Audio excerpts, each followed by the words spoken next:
another edition of the Global Labor Resilience Index 2020.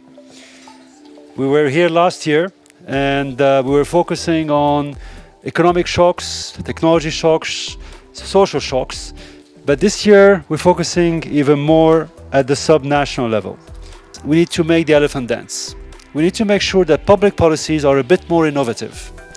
We need to make sure that the public sector, the private sector, civil society work together to find innovative solutions. The first question you might have is, what is resilient? Well, it's the ability to bounce back in cases of shock. So what we're looking at here is labor markets which are able to resist shocks and bounce back. And the other is to be able to supply a sustainable demand and supply of quality jobs. How do we structure and think about a resilient labor market? Well, in fact, it has many components to it. And we're not only looking at employment policies, but looking at the structural aspect of employment and the policy aspect. Switzerland actually has moved in the front ranking. Last year it was Singapore.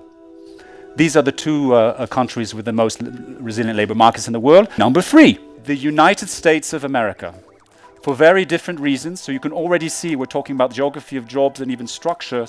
In this top 10 ranking, you have quite a few Nordic countries which are in there and seem to be successful in terms of balancing a social model with a market economy model and balancing out the volume of jobs with the good jobs. And what we see is we also have a strong correlation between the level of income of countries and their labor market resilience.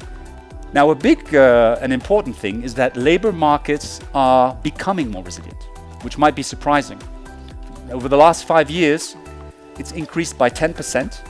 And this is one of the big messages of this index, is that you can't be just looking at national averages. You have to be looking at the subnational level.